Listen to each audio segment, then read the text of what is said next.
और आज आप मार्केट में जाते हैं, लोग आपसे मिलते हैं और बोलते हैं यहाँ कुछ नहीं होता, ये फालतू का काम है, जोड़ने का बिजनेस है, लोगों को मेंबर बनाने का बिजनेस है, ये जोड़ने तोड़ने का काम मेरे से नहीं हो सकता, ये पागल बनाने का बिजनेस, ऐसी ऐसी बात लोग आपसे बोलते हैं, हाँ या ना? वो पता है क्यों बोलते हैं? जब 2016 में हमने इस बिजनेस की शुरुआत वाराणसी धरती के अंदर किया था, तो ये जो फ्रंट चेयर पे बैठे हुए हैं, मुझे लगता है 99% लोग सफल हो गए, 1-8% छूट गए होंगे अपने दिमाग खराब होने की वजह से। हाँ, जो छूटे वो अपनी दिमाग खराब होने की वजह से छूटे, मैं आपको बता दूं। कभी बोलते हैं ना कि जब सर पे शनिदेव तांडव मचाए तो इंसान खुद ही कूद जाता है। तो कई लोगों का शनिदेव तांडव मचा रहे थे तो कई लोग कूद गए बीच में ही, कई लोग एमडी बनने चले गए किसी कंपनी के, कई टॉप लीडर बनने चले गए, कई को किसी ने बता दिया भाई तू ही महिपाल सिंह बन जाएगा, आजा मेरी कंपनी, तो वहाँ चले गए। लेकिन हालांकि वो 1% लोग ही थे, 1-8% लोग जरूर डिस्टर्ब हुए, लेकिन जो 5 साल तक इस संस्था के साथ बने रहे, जिन्होंने साथ दिया, आज वो सारे फ्रंट लाइन पे करोड़पति बन के बैठे हुए हैं।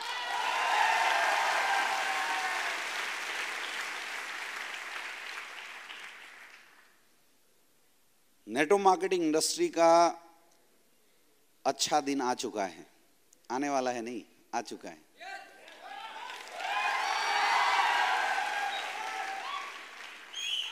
एक्चुअल मोदी जी नारा देते जाते हैं, पीछे से हम लोग पूरा करते जाते हैं। उन्होंने बोला अच्छे दिन आने वाले हैं, हमने बोला हम ला के दिखाएंगे, हमने SLPS काम शुरू किया, अच्छे दिन आ गए इतने सारे लोगों के, आया ना? उन्होंने TFT चालू करवाया, हमने 7 बार भर दिया TFT को, शायद बार उनका भी प्रोग्राम नहीं हुआ होगा, है कि नहीं? और ये चालू हुआ, अब हमें क्या पता था कि हमारे लीडर इसके ऊपर भी नजर गाड़ के बैठे हुए हैं। बस इंतजार था किस दिन खाली मिले, हम अपने लोग भर दे यहाँ।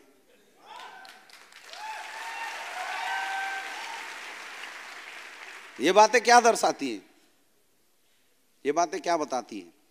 इससे हमें सीखना चाहिए। ये सारी बातें जो अभी कुछ देर पहले हम लोग डिस्कशन कर रहे थे, या जो ये सिलसिला चला 2016 से लेके आज तक का, ये बातें क्या दर्शाती है? ये बातें दर्शाती है नेटवर्क मार्केटिंग इंडस्ट्री में कैरियर था, है और बनेगा, अगर सही कंपनी का चुनाव हो तो।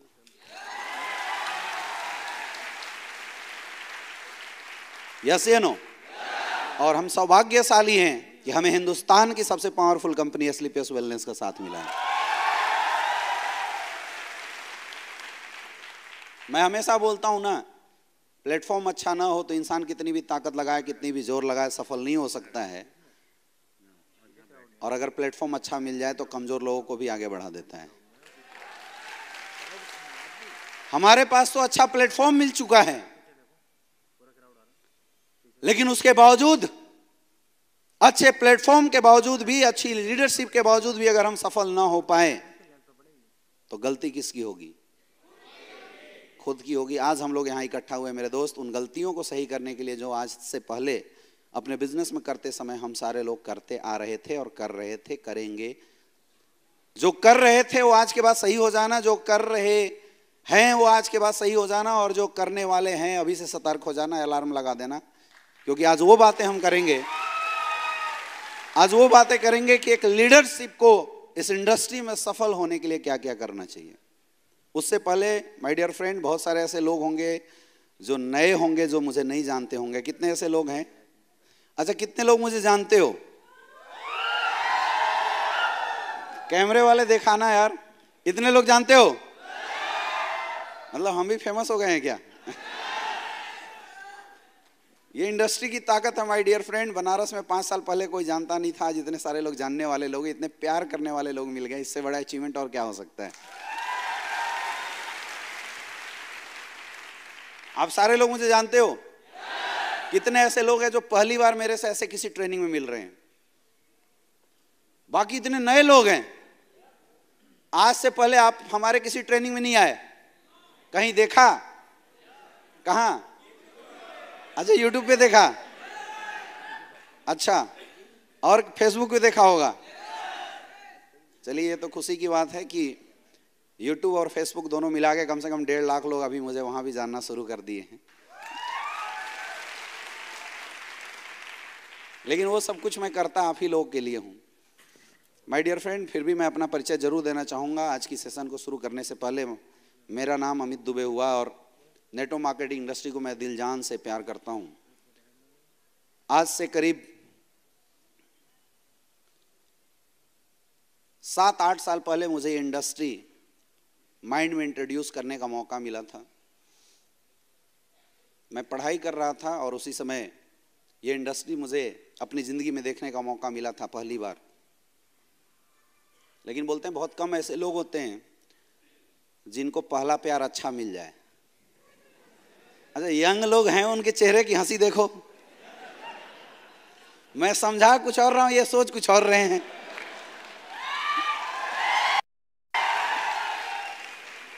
बहुत कम लोग होते हैं जिनको पहला प्यार अच्छा मिलता है या ना? और ये भी सत्य है कि बहुत कम लोग ऐसे होते हैं जिनको नेटवर्किंग में पहली कंपनी सही मिल जाए। आप में से कितने ऐसे लोग हैं जो पहली बार पहली कंपनी एस्क्लेपियस वेलनेस ज्वाइन हुए और बाकी लोग कहीं से मारे खाए हुए लोग हो? कोई बात नहीं, दूसरा प्यार भी अच्छा होता है। शादी में वही मैक्सिमम बदलता है और लंबा चलता है। तो ऐसी मुझे नॉलेज नहीं था इस इंडस्ट्री का। मैंने उस समय MBBS का एग्ज़ाम क्वालिफाई किया था और उस समय ये इंडस्ट्री मुझे देखने का मौका मिल गया। तो पढ़े लिखे लोगों की ना एक ईगो होती है, हम जल्दी किसी की सुनते नहीं हैं। आप में से भी बहुत सारे लोग होंगे जो अच्छे पढ़े लिखे होंगे, तो जब आपका अपलाइन आपको कुछ बताने की कोशिश करता होगा तो बोलते साला ये मुझे क्या सिखाएगा, मैं तो इंजीनियर हूँ, मैं तो डॉक्टर हूँ, हाँ या ना? तो इस मानसिकता के हम भी शिकार थे, क्योंकि बहुत बड़े खानदान से आते नहीं थे कि माँ बाप बहुत बड़ी मेंटेलिटी दे। पिताजी किसान थे तो बहुत बड़ी मेंटेलिटी मिले नहीं। बचपन से यही सिखाया गया था कि बेटा पढ़ो लिखो और नौकरी करो।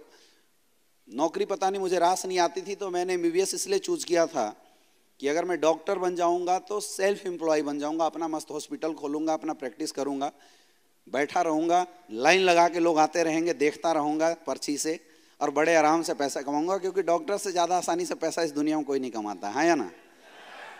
तो मैं भी मज़े की ज़िंदगी लेके जाने वाला था। और उस समय जस्ट जो प्री एंट्रेंस एग्ज़ाम होता है MBBS का एग्ज़ाम, हमने क्वालिफाई किया था और गलती से एक इंसान मेरी ज़िंदगी में नेटवर्क मार्केटिंग इंडस्ट्री का प्लान लेके आ गया। यकीन बता रहा हूँ, शुरुआत में किसी को ना भरोसा होता है और ना किसी को इस इंडस्ट्री पे इतना बड़ा विश्वास होता है कि इतना बड़ा काम हो सकता है। आप में से भी बहुत सारे ऐसे लोग होंगे जिन्होंने इस बिज़नेस को ज्वाइन तो किया होगा, लेकिन आज भी ये भरोसा नहीं कर पा रहे होंगे कि मुझे यहाँ से करोड़ों रुपए की इनकम आएगी। 99% लोग ऐसे हैं यहाँ बैठे हुए जिनको ये भरोसा नहीं हो रहा होगा कि मेरी भी यहाँ से करोड़ों रुपए की इनकम आएगी। क्या मैं सही बोल रहा हूँ? हाँ, फिर क्यों आए हो यहाँ?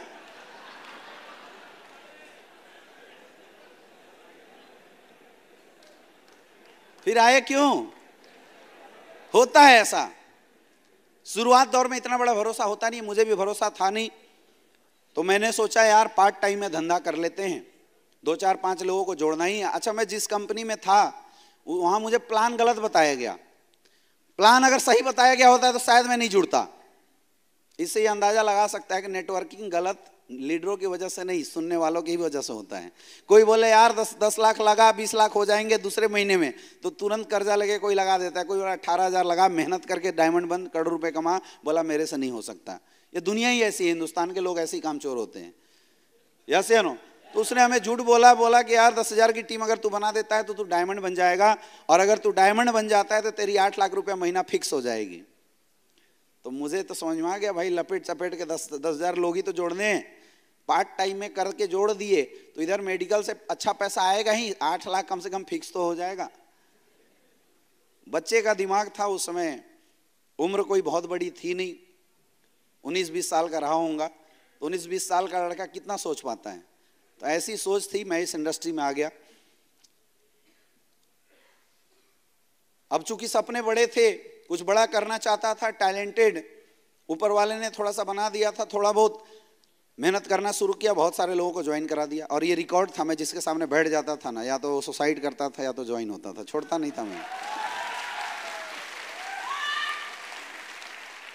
ये तो मुझे बाद में पता चला कि हम पक्के वाले सेल्समैन बन गए। आए थे बिजनेसमैन बनने, गलती से सेल्समैन बन गए। जिसको पकड़े उसको हम ज्वाइन करा देते थे। हमें पुराने समय में ये बताएगा कि बेटा नेटवर्कर वो होता है जो गंजे को कंघी बेच दे, और रियल में हमने गंजे को कंघी बेचना सीख लिया था। यहाँ एसलीपीएस में अच्छे प्रोडक्ट बेचने को बोला जाता है, हाँ या ना? लोगों को सही करने के लिए बोला जाता है। लेकिन हिंदुस्तान में 90% कंपनियां ऐसी है जो लोगों को गंजे को कंघी बेचने की एजुकेशन देती है। धीरे धीरे जब मैंने एजुकेशन लिया, इस इंडस्ट्री को डिटेल में समझा, मुझे समझ में आ गया कि काम जो है वो बहुत बढ़िया है, बहुत पावरफुल है, लेकिन एक प्रॉब्लम है कि हिंदुस्तान में इस इंडस्ट्री की एजुकेशन नहीं है। और आज आप मार्केट में जाते हैं, लोग आपसे मिलते हैं और बोलते हैं यहाँ कुछ नहीं होता, ये फालतू का काम है, जोड़ने का बिजनेस है, लोगों को मेंबर बनाने का बिजनेस है, ये जोड़ने तोड़ने का काम मेरे से नहीं हो सकता, ये पागल बनाने का बिजनेस, ऐसी ऐसी बात लोग आपसे बोलते हैं, हाँ या ना? वो पता है क्यों बोलते हैं? क्यों बोलते हैं? क्योंकि उन्होंने लोगों को फेल होते देखा है मार्केट में। उन्होंने लोगों को मार्केट में एमएलएम ज्वाइन करने के बाद बर्बाद होते हुए देखा है। लोग गलत नहीं है माय डियर फ्रेंड, वो परिस्थितियां जिसको लोग देख रहे हैं, उन परिस्थितियों का आधार पे लोग इंटरप्रिटेशन कर रहे हैं। लोग गलत नहीं है। अब ये परिस्थितियां बनी क्यों? परिस्थितियां इसलिए बनी क्योंकि हिंदुस्तान के अंदर कोई भी कंपनी अपने साथ जुड़ने वाले लोगों को एजुकेशन नहीं देता। कोई ये सिखाता ही नहीं कि तू करोड़पति बनेगा कैसे, तेरा धंधा उठेगा कैसे, 100 करोड़ तक जाएगा कैसे। कोई ये सिखाता नहीं है, और ये कमी मुझे समझ में आ गई थी। आज लोग फालतू क्यों भटक रहे हैं? कोई इजी में लाकर उनको क्यों गुमराह कर देता है? 10 कंपनी में क्यों चेंज करना पड़ता है? साफ बात है, एजुकेशन नहीं है। अरे एक बार कोई इंसान गलत जगह जाए तो हम बोल सकते हैं नॉलेज की कमी है, दोबारा जाए तो बोल सकते हैं गलती से चला गया, तीबारा जाए तो बोल सकते हैं गलती की, चौथी बार जाए मतलब बेवकूफी से जा रहा है, एजुकेशन नहीं है, वो बेवकूफ है। यस या नो? और हिंदुस्तान के अंदर इस इंडस्ट्री को लेके ये बहुत बड़ी गैप मुझे समझ में आई थी, एजुकेशन की कमी होना। मुझे समझ में आ गया था कि जब तक लोगों को एजुकेशन नहीं दिया जाएगा, फालतू का मोटिवेशन देने, ताली बजवाने से कुछ होने वाला नहीं है। अरे एमएलएम इंडस्ट्री में कौन लोग ज्वाइन करते हैं? हमारे साथ कौन लोग आते हैं? आपके साथ कौन लोग आते हैं? गरीब तबके के लोग, मिडिल क्लास के लोग, जिनकी महीने की तनख्वाह 20,000 30,000 रुपए की होती है, हाँ या ना? 20,000 30,000 महीने तनख्वाह कमाने वाले लोग 15 से 16,000 रुपए लेके आपको देते हैं। यकीन मानना दोस्त, 90% लोग जरूर प्रोडक्ट की जरूरत होती तो देते हैं, लेकिन जो 10% लोग, जैसे आप लोग यहाँ बैठे हैं, ये लोगों ने पैसा प्रोडक्ट के लिए नहीं, अपनी जिंदगी के लिए दिया था। ये वो लोग हैं जो समाज से सताए हुए हैं, ये वो लोग हैं जिनको कहीं नौकरियां नहीं मिली, ये वो लोग हैं जिनको किसी कारणवश पढ़ाई अच्छे से करने का मौका नहीं मिला, या तो घर की गरीबी या मजबूरी ने इन्हें बचपन से ही नौकरी में ढकेल दिया, कुछ पैसा कमाना नहीं तो परिवार नहीं चलेगा, मर जाएगा। बहुत सारे लोगों की मजबूरी जरूर होगी। माँ बाप मजबूत नहीं रहे होंगे तो पढ़ाई नहीं करवाया, किसी का पढ़ाई बीच में छूट गया होगा, ऐसे लोग इस इंडस्ट्री के अंदर आते हैं, है या ना? ट्राई किए होंगे 10 साल 15 साल, उसके बाद कहीं नौकरी नहीं मिली, थक गए, परेशान हो गए, सपनों को मार के जिंदगी जी रहे थे, और तब ये इंडस्ट्री मिलता है, लोग इसमें ज्वाइन करते हैं। इस तबके के लोग हमारे साथ ज्वाइन होते हैं। और मैं बताऊं, अगर इस तबके के लोग की एक आस अगर हम जला रहे हैं और अगर उस आस को पूरा नहीं किया ना, तो बहुत दुख होता है।